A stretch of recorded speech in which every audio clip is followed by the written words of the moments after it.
বন্ধু কাউন্টারের সামনে বারবার হর্ন বাজিয়ে যাত্রী বিভ্রান্ত করার অভিযোগ উঠেছে বাঁধন পরিবহনের বিরুদ্ধে। অভিযোগ, প্রবল বৃষ্টির মধ্যে ভুলবশত বাসে উঠলে এক যাত্রীর সঙ্গে কন্ডাক্টর দুর্ব্যবহার করেন।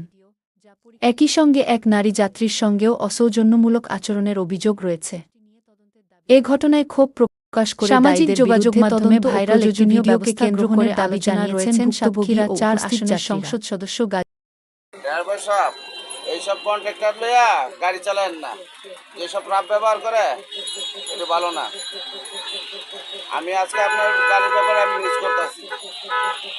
সে বন্ধু কাউন্টারে হোগা মারার জন্য সে বন্ধু কাউন্টারের সামনে গাড়ি রাখে। আমি ভুলে বন্ধু কাউন্টার টিকিট কাটছি, গাড়ির সামনে পাইছি, আমি উঠে গেছি। সে এই কথা বলার উচিত হয়নি, বুঝছেন? হ্যাঁ, তো উনি আমাকে বলতে পারতো বুঝে যে ভাই এটা বন্ধু কাউন্টার না, এটা আমরা এখন থামাইছি। তো সে তো ডাইরেক্ট বলছে না, কথা বুঝছেন,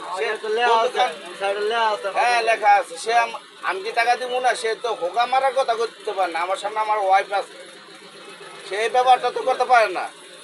আমি আপনার গাড়ির নামে আমি নিউজ করতেছি না, সাজেন্টাতে আমি আটকাইতেছি আপনার গাড়ি।